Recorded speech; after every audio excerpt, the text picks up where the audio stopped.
მოგესალმებით, თქვენ უყურებთ მაესტროს ახალ ამბებს. 6 საათზე სტუდიაში მაკაცინცაძე განაგრძობს მუშაობას. ხაშურში ადგილობრივი პოლიციის შენობასთან კიდევ ერთი აქცია გაიმართა. პოლიციის წინ შეკრებილმა აქციის მონაწილეებმა სოლომონ ქიმერიძის საქმის ობიექტურად გამოძიება კიდევ ერთხელ მოითხოვეს. დღევანდელი აქცია სოციალურ ქსელ Facebook-ის საშუალებით დაიგეგმა და მასში მონაწილეობა ნებისმიერ მსურველს შეეძლო. პოლიციის შენობასთან გამართულ აქციას მოძრაობა თავისუფალი დემოკრატების ადგილობრივი ორგანიზაციის წევრებით შეუერთდნენ.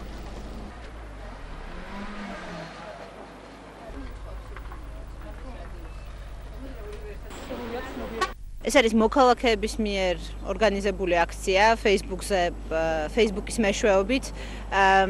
ეს არის სამოქალაქო აქცია და ჩვენ ვითხოვთ იმას, რომ სოლომონ ქიმერიძის საქმე იქნეს ობიექტურად გამოძიებული და პასუხისგებაში მისცენ კონკრეტულად დამნაშავე პირები, ვინც ისინი არიან. მე ორჩეულებრივი მოქალაქე, რომელსაც უბრალოდ ძალიან გული შესტკივა იმ ფაქტზე, რა ფაქტიც დაფიქსირდა ამ შენობაში. ის მაგიური კიბეები, რომელიც როგორც აღმოჩნდა არ არის უსაფრთხო ადამიანებისთვის და ეს არის ფაქტი, რომელიც არ უნდა ხდებოდეს არც ერთ ქვეყანაში, მით უმეტეს იმ დემოკრატიულ ქვეყანაში, რაზეც ჩვენ პრეტენზიას ვაცხადებ. ჩვენ მიგვაჩნია, რომ ფაქტი რაღაცა ობიექტურად არ მოხდა შინაგან საქმეთა სამინისტროს მიერ განცხადება, ობიექტური განცხადება არ იყო და მიგვაჩნია, რომ გამოძიება უნდა ჩატარდეს სრულყოფილად და უნდა დადგინდეს ობიექტურად რა მოხდა და რატო გარდაიცვალა ეს პიროვნება. საერთაშორისო გამჭვირვალობა საქართველომ კი ტელე და რადიო მაუწყებლების მფლობელთა სია გამოაქვეყნა. მათი ცნობით სამაუწყებლო მედია, რადიო და ტელევიზია კვლავაც რჩება ინფორმაციისა და გართობის მთავარ წყაროდ ბევრი ქართველისთვის. ასევე დიდია იმის ალბათობა, რომ ამ არხების სარედაქციო პოლიტიკა მათ მესაკუთრეთ ან დონორთა გავლენის ქვეშ მოექცეს. 2011 წლის ბოლომდე ისე დიდ ქართულ ტელეკომპანიებს, როგორიცაა რუსთავი 2 და იმედი ოფშორულ ზონაში რეგისტრირებული კომპანიები ფლობდნენ და მათი ოფიციალური მფლობელების ვინაობა უცნობი რჩებოდა. ამავდროულად სატელევიზიო ახალი ამბები და გადაცემები კვლავაც პოლიტიკურად პოლარიზებულია. 2011 წლის აპრილში პარლამენტმა მიიღო რიგი ცვლილებებისა და მაუწყებლობის შესახებ კანონში, რათა გაუმჯობესებულიყო კერძო სამაუწყებლო კომპანიების გამჭვირვალობა და ანგარიშვალდებულება. საერთაშორისო გამჭვირვალობა საქართველოს აკვირდება, თუ როგორ ასრულებენ სამაუწყებლო კომპანიები კანონის ახალ მოთხოვნებს და რა დოზით არის წარმოდგენილი სავალდებულო ინფორმაცია მათი საკუთრების დეკლარაციის ფორმებში. ყველა დეკლარაციის ნახვის შემდეგ აღმოაჩინეს, რომ კერძო მაუწყებლობის ლიცენზიის 81 მფლობელიდან 7 მარტის მდგომარეობით 5 მათგანს ჯერ კიდევ არ გამოუქვეყნებია შესაბამისობის დეკლარაციები. გამოქვეყნებული დეკლარაციები არ არის წარმოდგენილი იმ ფორმით, რომ მომხმარებლისთვის იოლი იყოს მათი გამოყენება. არეგულირებელმა გამოაქვეყნა სკანირებული დოკუმენტები, რომელიც რთულს ხდის მონაცემთა შედარებასა და ანალიზს. 13 დეკლარაცია ხელით არის შევსებული, ზოგიერთი მათგანი ბუნდოვანი კალიგრაფით, რაც ართულებს დაწერილის მკაფიოდ წაკითხვას. 6 დეკლარაცია არ შეიცავს მათ მესაკუთრეთა პირად საიდენტიფიკაციო ნომერს. 4 დეკლარაცია სრულ ინფორმაციას არ წარმოადგენს ბენეფიციარი მესაკუთრეებისა და ასეთი მესაკუთრეების სხვა კომპანიებში არსებული წილების შესახებ. საერთაშორისო გამჭვირვალობა საქართველომ გადაწყვეტა ამ ინფორმაციის უკეთ წარმოდგენა საზოგადოებისთვის და შექმნა მონაცემთა სია, რომელიც არეგულირებლის ვებგვერდზე არსებული ინფორმაციას კითხვისა და ანალიზისთვის სასარგებლო კატეგორიებად ყოფს. ქუთაისში სამუშაო ვიზიტით მყოფმა საქართველოს პარლამენტის თავმჯდომარემ ვლადიმერ პუტინის განცხადებას უპასუხა. დავით ბაქრაძის სიტყვებით ეს პირველი შემთხვევა არაა, როცა პუტინი საუბრობს ქართველი ხალხის სიყვარულზე, თუმცა კარგი იქნებოდა, რომ ეს სიტყვები დადასტურებული ყოფილიყო საქმე და ვიზები გაეუქმებინა საქართველოს მოქალაქეებისთვის. პარლამენტის თავმჯდომარემ ასევე აღნიშნა, რომ საქართველოში რუსეთზე ორიენტირებული ძალები ვერასოდეს მოიპოვებენ მხარდაჭერას.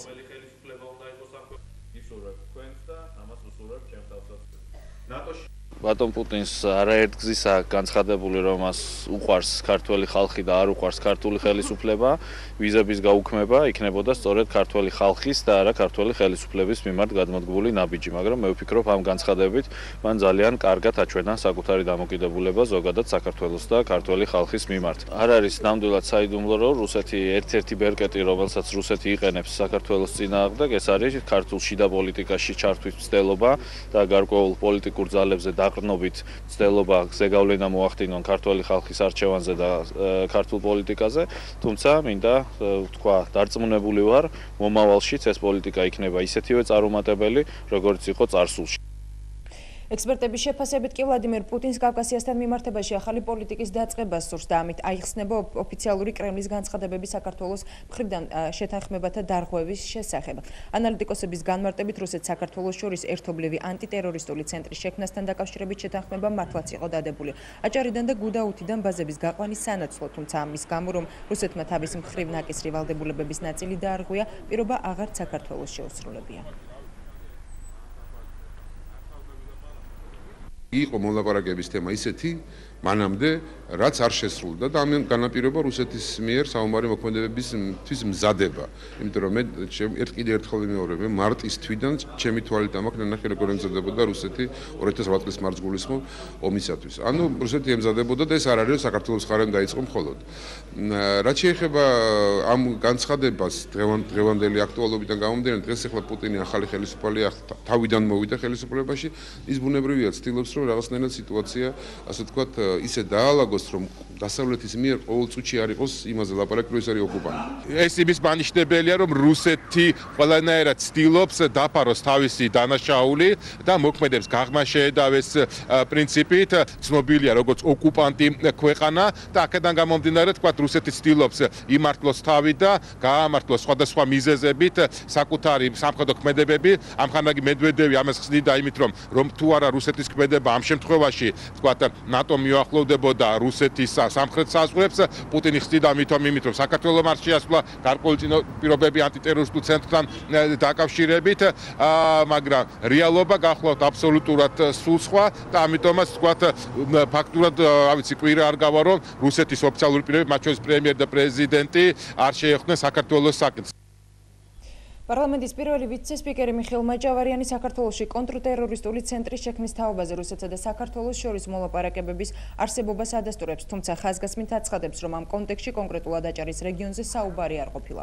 მაჭავარიანის განმარტებით საბოლოოდ კონტრტერორისტული ცენტრის არ შექმნა რუსეთის მხრიდან პირობებისა და ვალდებულებების შეუსრულებლობამ განაპირობა. მაჭავარიანი იხსენებს, რომ 2006 წელს, როცა დუმაში ვიზიტით იყო, ეს საკითხი რუსმა დეპუტატებმა დააყენეს, თუმცა მათივე მხრიდან დარღვევების გამო მოლაპარაკება არ შედგა. პარლამენტის პირველი ვიცე-სპიკერი პრეზიდენტ სააკაშვილის 2004 წლის საინაუგურაციო გამოსვლასაც იხსენებს და აღნიშნავს, რომ საქართველოს პრეზიდენტმა მაშინ რუსეთს მეგობრობის ხელი გაუწოდა. რაც შეეხება 2008 წლის სამხედრო კონფლიქტის დაწყების თაობაზე მიხეილ სააკაშვილის მისამართით ვლადიმერ პუტინის მორიგ ბრალდებას, როგორც მაჭავარიანი ამბობს, ამ განცხადებას თავად პუტინსაც არ სჯერა.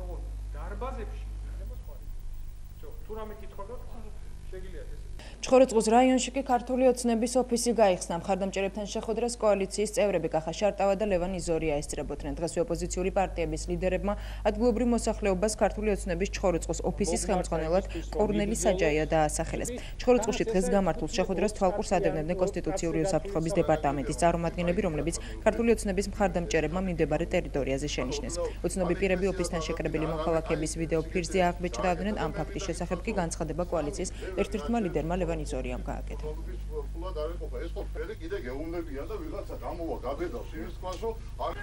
თქვენ აკვირდებით, რომ სანამ აქ შეხვედრა ჩატარდებოდა, თითქმის უშიშროების პოლიციის წარმომადგენლები ყველა რაღაცნაირად კონტროლის ქვეშ აგვიყვანეს, გადაიღეს, იღებენ კიდევაც.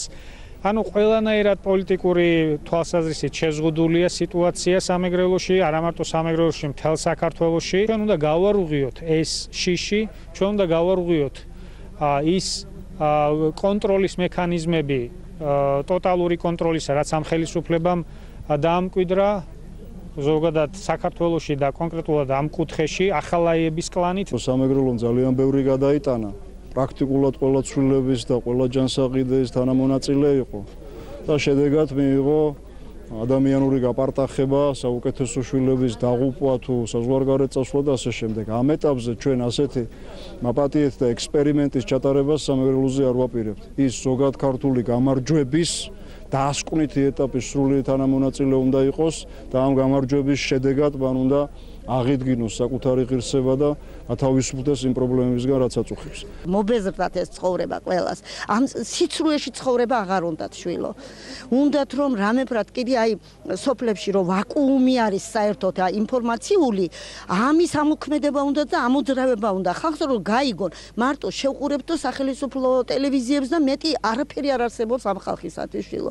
უკიდურესად გაჭირებულია ხალხი. იმ დროს შემოვიდა პოლიტიკაში ჩვენი ბიძინა ივანიშვილი, რომ აი ნამდვილად რომ საჭირო იყო ქვეყნისათვის შვილო.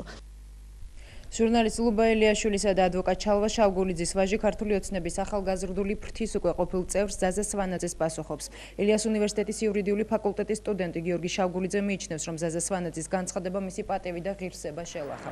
მაესტროს ახალი ამბები წუხს, რომ ტელეკომპანიის ეთერში გასულმა განცხადებამ პიროვნება შეურაცხყა და კომენტარისთვის მას ეთერს უთმობს. ამასთან ერთად აზუსტებს, რომ მაესტროს ახალი ამბები მის ეთერში გასული არც ერთი რესპონდენტის პოზიციას არ იზიარებს და ცდილობს ეთერი თითოეულ მათგანს თანაბრად დაუთმოს.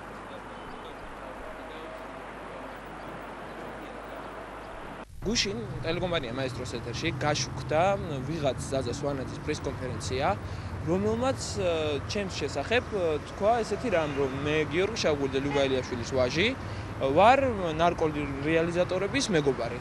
ეს ინფორმაცია არ შეესაბამება რა თქმა უნდა სიმართლეს და მე საზოგადოების წინაშე ვაცხადებ, რომ არც მე და არც ჩემი მეგობრები არანაირ კავშირში არასოდეს არ ყოფილვართ არანაირ ნარკორეალიზატორებთან და ნარკოტიკთან არ ქონია არასოდეს არანაირი შეხება და საიდან მოაქვს ამ ადამიანს ეს ინფორმაცია ნამდვილად ვერ გეტყვით და ასევე ეჩვენებს ის ფაქტი, რომ ეს არის ადამიანი, ვისი სახელით და გვარიც მე მხოლოდ გუშინ გავიგე. არც არანაირი შეხება მასთან არ ქონია და არანაირი ურთიერთობა მასთან არ ქონია და როგორ და საიდან აქვს ეს ინფორმაცია, ეს უკვე მისი გადასაწყვეტია და მისი ამბავია. ეს ჩემი აზრით, ეს არის პირდაპირ ზეწოლა ხელისუფლების მხრიდან ჩემი ოჯახის მიმართ. ჩემი ოჯახის წევრები, დედა ჩემი ლუბა ელიაშვილი, ჟურნალისტი და მამა ჩემი ჩალვა შავგულიძე ადვოკატი არიან დღევანდელი ხელისუფლების ოპონენტები, არიან ოპოზიციაში და ესეთი ბინძური ხერხებით ისინი ცდილობენ რომ შეგვაჩერონ ჩვენ და დაშინების თუ რაღაც პროვოკაციების გზით ცდილობენ რაღაც ხელი შეუშალონ მათ საქმიანობას. მე მინდა უთხრა ყველას, რომ ამგვარი თუ სხვა ტყუილით, ციცრუით და დაშინებით ჩვენ ვერ შეგვაშინებენ და მეც და ჩემი მშობლებიც ყოველთვის აკადრის პასუხს და სწორ პასუხს გავცემთ ამ რეაქციას. ქართული მხარე კი თურქულ მხარესთან აზიზიეს მეჩეთის მშენებლობასთან დაკავშირებით ხელშეკრულებას ხელს მოაწერს. ამის შესახებ საქართველოს კულტურის მინისტრმა ნიკა რურუა მთავრობის გუშინდელი სხდომის შემდეგ განაცხადა. მინისტრის განმარტებით აზიზიეს მეჩეთი აშენდება იქ, სადაც საქართველოს მთავრობა გადაწყვეტს და ეს საკითხი ოშკის გადარჩენის თემაზეა მიბმული.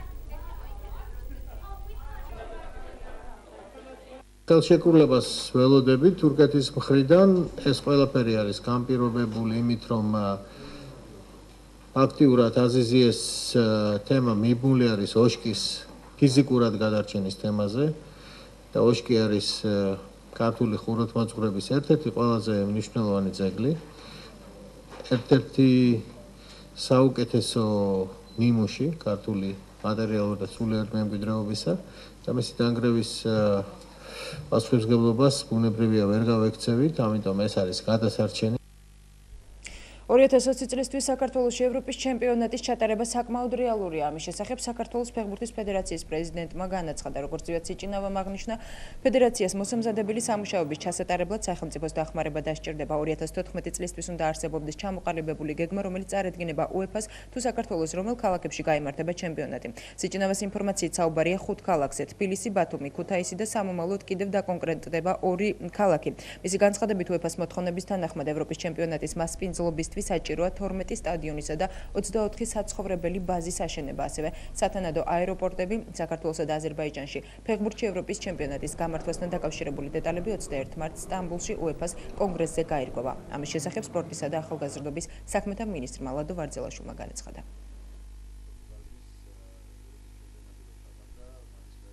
შესთავაზა პრეზიდენტმა აზერბაიჯანულ მხარეს, რომ ჩვენ ერთობლივად გაგვეკეთებინა ევროპის ჩემპიონატზე განაცხადი, რომ საქართველოს და აზერბაიჯანში ჩატარდეს ერთობლივად, იმიტომ რომ ცალ-ცალკე პრაქტიკულად ჩვენ შანსი არ გვექნებოდა უახლოეს პერიოდში, მათ შორის 2020-შიც გარკვეული რიგი მიზეზების გამო, ამიტომ ორ ქვეყანას ერთობლივად უფრო მეტი შანსი აქვს მსგავს ღონისძიებას უმასპინძლოს და სასარგებლოდ გადაწყდეს. მინიმალური მოთხოვნა არის 10 ქალაქი.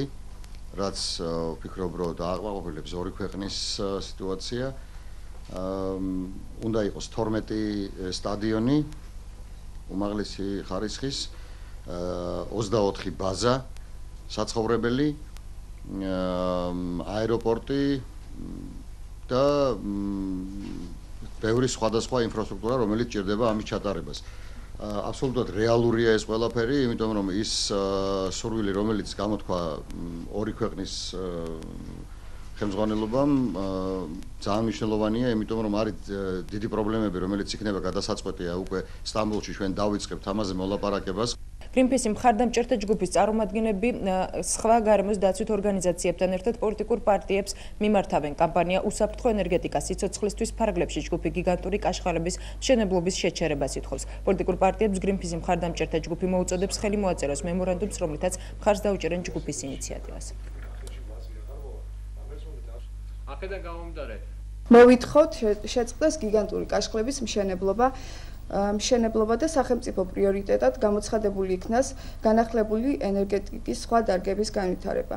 ჩვენ მივმართავთ საქართველოში მოქმედ ყველა პოლიტიკურ ორგანიზაციას და მოუწოდებთ შემოერთდეს ჩვენ მოთხოვნებს და ხელი მოაწეროს მემორანდუმს უსაფრთხო ენერგეტიკის განვითარება და საქართველოს ტერიტორიაზე გიგანტური ჰესების მშენებლობის აკრძალვის თაობაზე. სიტუაცია კიდევ უფრო დამძიმდა და მნიშვნელოვანია ამ მემორანდუმზე ხელის მოწერა, ვინაიდან ხელისუფლება არ ელოდება თუნდაც ფორმალური სამართლებრივი მექანიზმების დაცვას, გარემოს ნებართვების აღებას და გვაქვს ინფორმაცია, რომ უკვე დაიწყო რიგ გიგანტურ კაშხლებზე მშენებლობა ყოველგვარი სათანადო საბუთების გარეშე. მათ შორის არის საუბარი ნესკრას კაშხალზე, რომელიც არის ენგურისა და ხუნონის კასკადის ნაწილი. ამასთანავე არსებობს ინფორმაცია იგივე სიტუაციასთან მიმართებაში, ნამახვანის ხესის შემთხვევაში. ეს ნიშნავს იმას, რომ საფრთხეშია მილიონობით კუბური მეტრი ტყე. მათ შეიმუშავეს დოკუმენტი, რათა რომლის მიხედვითაც გამოჩნდება ამა თუ იმ მეტნაკლებად ცნობილი პოლიტიკური პარტიის ხედვა იმ მეტად მტკივნეულ საკითხთან დაკავშირებით, რასაც ჩვენი ქვეყნის ხვალინდელი ეკოლოგიური უსაფრთხო მდგრადი მომავალი ქვია. 21 საუკუნის მთავარი წარმმართველი პრინციპი იქნება ლოზუნგი. რაც არაეკოლოგიურია, ის არაეკონომიურია. ეგრეთ წოდებულმა აცტოპნიკებმა კი საცხოვრებელი ფართების დაკანონების მოთხოვნით შესაძლოა პროტესტის უმაღლეს ფორმას შიმშილს მიმართონ. როგორც დღეს პარლამენტის წინ გამართულ საპროტესტო აქციაზე აცტოპნიკებმა და პარტიის მომავალი საქართველოს წარმომადგენლებმა განაცხადეს, თბილისში 40,000 აცტოპნიკი ცხოვრობს, რომლებმაც 10 წლეულების წინ შეეძინეს საცხოვრებელი ბინები, თუმცა ბინის მესაკუთრეები მათ ფართებს არ უკანონებენ. როგორც აქციის ორგანიზატორები აცხადებენ, შესაძლოა აცტოპნიკებმა დაიწყონ შიმშილობის აქცია საკანონმდებლო ცვლილებების მოთხოვნით, რათა დაუკანონდეთ ის ფართები, სადაც ისინი ამ ხნის განმავლობაში ცხოვრობდნენ.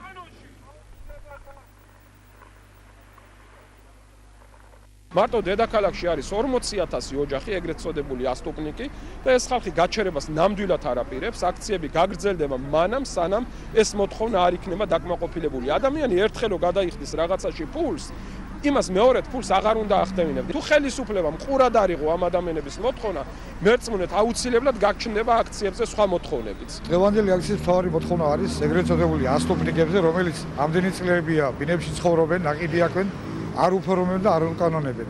ამას მოვითხოვთ დღევანდელი აქციის შერომე დაუკანონო ამ ხალხს, რომელიც პატარა შვილებთან ერთად ნაყიდიაქვენ ყველაფერი და არავითარ შემთხვევაში ყურადღებას არ აქცევს ეგ ჩვენი თავრობა.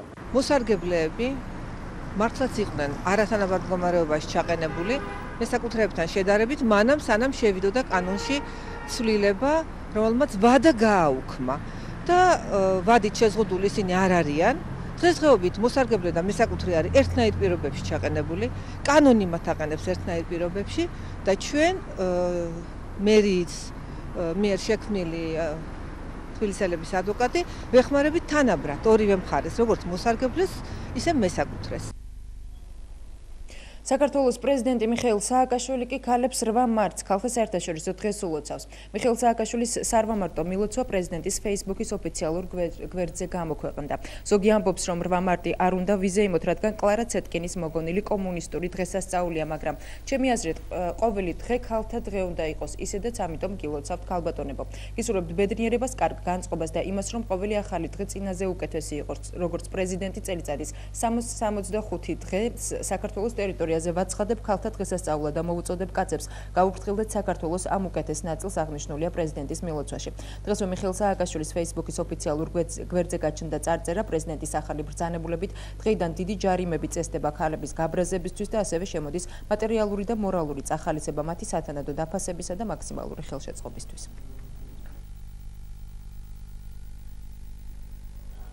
პარლამენტის თავმჯდომარე კი TBC-ის ცენტრის საგამოფენო დარბაზში იმყოფებოდა, სადაც 3-დან 8 მარტამდე მიმდინარე ქუთაისელ მხატვარ ქალთა კვირეულს დაესწრო და იქ წარმოდგენილი ნამუშევრებიც დაათვალიერა. საგამოფენო დარბაზშივე მხარის გუბერნატორმა ისაუბრა ინიციატივების თაობაზე, რომლის ინიციატორიც პარლამენტის თავმჯდომარეა, კერძოდ ზაფხულში სტუდენტური დასაქმება და ახალგაზრდების მაღალი ანაზღაურება. ვიზიტის დასასრულს საქართველოს პარლამენტის თავმჯდომარემ მშენებარე პარლამენტიც მოინახულა. დიდ მადლობას გეძვნით. ამიტომ და რაც შეიძლება ხშირად იყოს ასეთი რამე.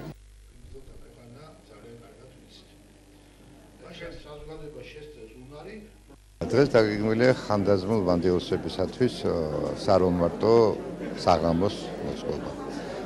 დღევანდელი დღე ითვალისწინებს სარომარტო საჩუქრების გადაცემას, გამოსვლებს, მისალმებებს და ბოლოს იქნება კონცერტი. რა თქმა უნდა, ძალიან მნიშვნელოვანი და დიდ მადლობას გეძვნით. ამიტომ და რაც შეიძლება ხშირად იყოს ასეთი რამე. და საჩუქრებისთვისაც მადლობელი ვარ და მოწვევისთვის, რაც მთავარია.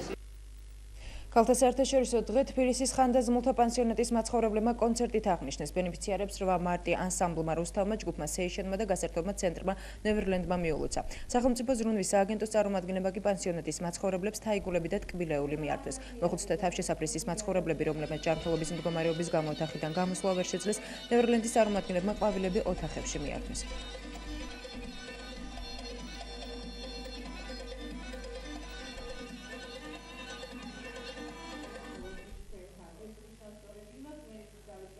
მარტია ყველა ქალს უხარია ეს დღე და განსაკუთრებით იმ ადამიანებს, იმ დედებს და იმ ბებიებს, რომლებიც დღეს ხანდაზმულთა პანსიონატში ცხოვრობენ.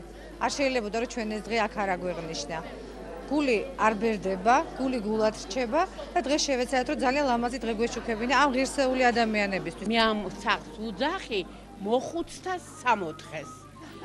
რაც თუ შვილებმა დაგვაკლო რამე და გვეკუთნოდა და ვერ გადაგვიხადეს, გვიხდის ეს ორგანიზაცია. სტუმრებმაც რომ მოგვინახულეს და აქ დღეს დრო უნდა გავატაროთ, ეს კიდევ დიდი ხალისია ჩვენთვის და კარგი ამბავია, დიდი ყურადღება, ძალიან და ვერთობით და ვართ და მრავალი 8 მარტი გაგვითენოს ღმერთმა. პირველ რიგში იმას ვიტყოდი, რომ ყველა ქალბატონს მიულოცა ვისარგებლებ შემთხვევით დღევანდელ დღეს 8 მარტს და უბრალოდ ჩვენ გადავწყვიტეთ, რომ აი ამ ქალბატონებისთვის, მოხუცი ქალბატონებისთვის განსაკუთრებულად სასიამოვნო და გასახარებელი იქნება, როდესაც მიდიხარ, როცა არ გელოდებიან და ულოცავ 8 მარტს და აწვით აიგულს.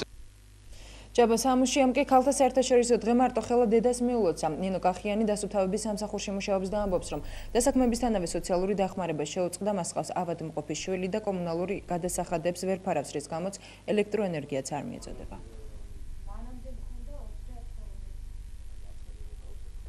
ქალბატონი ნინო წლების მანძილზე იღებდა სოციალურ დახმარებას. მისი მდგომარეობა საკმაოდ მძიმეა, თქვენ გაწმოდით. სამწუხაროდ მას ბოლო პერიოდში ეს სოციალური დახმარებაც მოუხსნეს და ეს არის სწორედ ის ნათელი მაგალითი, თუ როგორ განსხვავდება ხელისუფლების მიერ დეკლარირებული პოლიტიკა იმ საქმისაგან, რა საქმესაც ის ახორციელებს.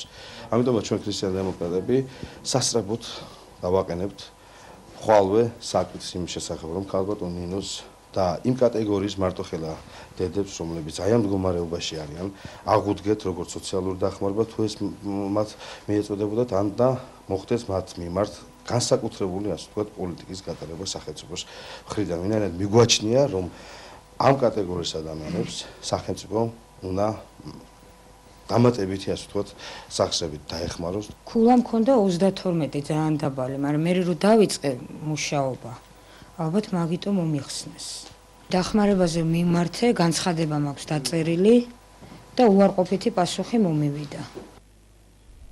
ლეიბორისტულმა პარტიამ კი 8 მარტი მიულოცა ქალბატონებს, ასე შატბერაშვილის განცხადებით, ყოველ ახალ აშენებულ კორპუსში მეოთხე სართულზე ბინას მრავალშვილიან ოჯახებს გადასცემენ. ლეიბორისტები ხელისუფლებაში მოსვლის შემდეგ ასევე გეგმავენ სამშენებლო კომპანიები კანონით დაავალდებულონ, რათა მათ მრავალშვილიან ოჯახებს ბინები გადასცენ.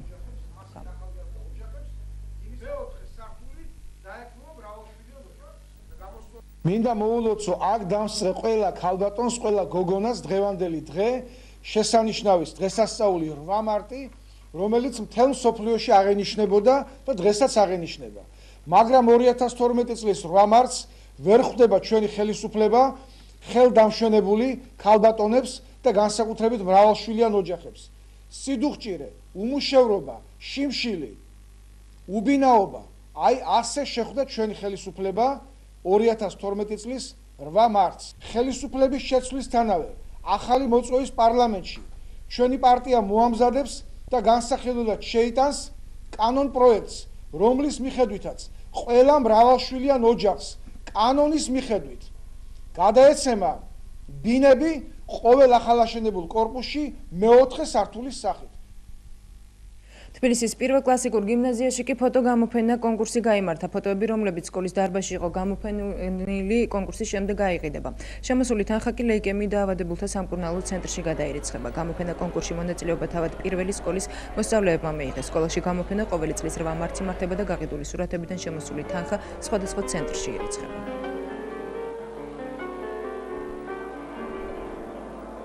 ეს არის ფოტოგამოფენა კონკურსი, რომლის შედეგადაც გამოვლინდება გამარჯვებულები და რა თქმა უნდა ისინი დაჯილდოვდებიან, მაგრამ მთავარი მიზანი ამ ღონისძიებისა არის საქველმოქმედო აქცია. ამ გამოფენის დამთავრების შემდეგ ეს ნახატები, სურათები უკაცრავად გაიყიდება და გაყიდვის შედეგად შემოსული თანხა გადაეცემა ლეიკემიით დაავადებულ ბავშვთა სამკურნალო ფონდში. დღევანდელი ღონისძიება ჩემთვის არის ძალიან მნიშვნელოვანი. პირველმა სკოლამ გადაწყვიტა, რომ ლეიკემიით დაავადებული ადამიანებს დახმარებოდნენ. ჩემი ფოტო არის 4 დღეს და ჩემთვის ძალიან დიდი პატივია აქ მონაწილეობის მიღება. საქართველოს გაერთიანებული პროფკავშირების ორგანიზებით მარჯანიშვილის მეტროსთან მანდილოსნებისთვის სპეციალური აქცია გაიმართა. აქციის ფარგლებში პროფკავშირების თავმჯდომარე ირაკლი პეტრიაშვილმა და სხვა წევრებმა ყველა გამლე ქალბატონს 8 მარტი მიულოცეს და საჩუქრად სიმბოლური ყვავილები გადასცეს. ირაკლი პეტრიაშვილის განმარტებით მათთვის მნიშვნელოვანია, რომ ქართველი ქალბატონების სახეზე ყოველთვის ხიმილი იყოს.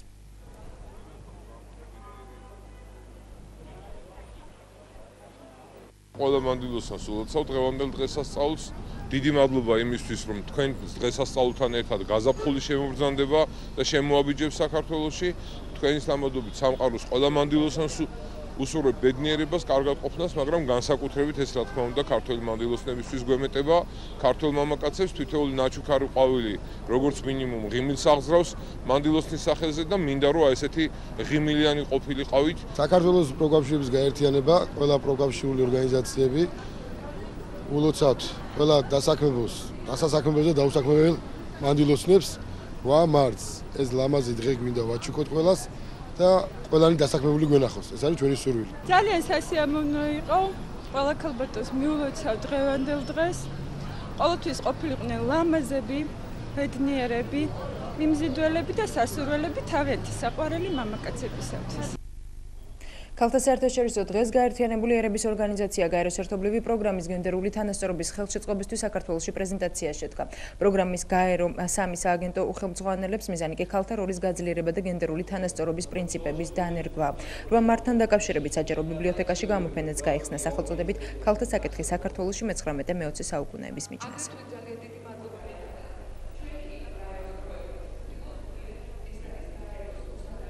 პროგრამა არის დაფინანსებული შვედეთის საერთაშორისო განვითარების სააგენტოს SIDA-ს მიერ და 3 მიმართულებით იმუშავებს. პირველი გახლავთ ქალთა პოლიტიკური და ეკონომიკური გაძლიერება, მეორე გახლავთ ქალთა მიმართ ძალადობის დაძლევა, განსაკუთრებით ოჯახში ძალადობის და ამასთან ბრძოლა და მესამე არის სექსუალური და რეპროდუქციული ჯანმრთელობა, უფლებები, ცნობიერება და სერვისების შესახებ ინფორმაციის მიწოდება. სამივე არის ძალიან მნიშვნელოვანი ჩვენი საზოგადოებისთვის. პროგრამა ძირითადად იმუშავებს კახეთში და სამეგრელოში და თბილისში თავისთავად. პროექტი მოწოდებულია მაქსიმალური სოციალური საკითხების, პრობლემების გადასაწყვეტად, ხალხთა უფლებების გასაძლიერებლად, პროექტს აფინანსებს შვედეთის განვითარების სააგენტო და პროექტი არის 3 წლიანი და არის მისი საჭიროება, ჯანმრთელობა, განათლება, იურიდიული საკითხები იმ ჯგუფებისათვის, რომელიც ამას ყველაზე მეტად საჭიროება. ექსპო ჯორჯიაში კი 8 მარტთან დაკავშირებით ქალთა შორის ნარდის ჩემპიონატი ტარდება. შეჯიბრში 70 ქალი მონაწილეობს. თითოეული მათგანი ორგანიზატორებისგან სიმბოლურ საჩუქრებს მიიღებს. გამარჯვებული კი სხვა პრიზებთან ერთად ოქროს კამათლები დასაჩუქრდება. ნარდის ჩემპიონატი ქალთა შორის უკვე მე-10 ტარდება, ასევე ცალკე გაიმართება შეჯიბრი მამაკაცებისთვის. გამარჯვებული მამაკაცი მიღებულ საჩუქრებს ნარდის ჩემპიონატში მონაწილე ქალბატონებს გადასცემენ. შეჯიბრი ნარდის ფედერაციის მერისა და სპორტისა და ახალგაზრდობის სამინისტროს ორგანიზებით ტარდება.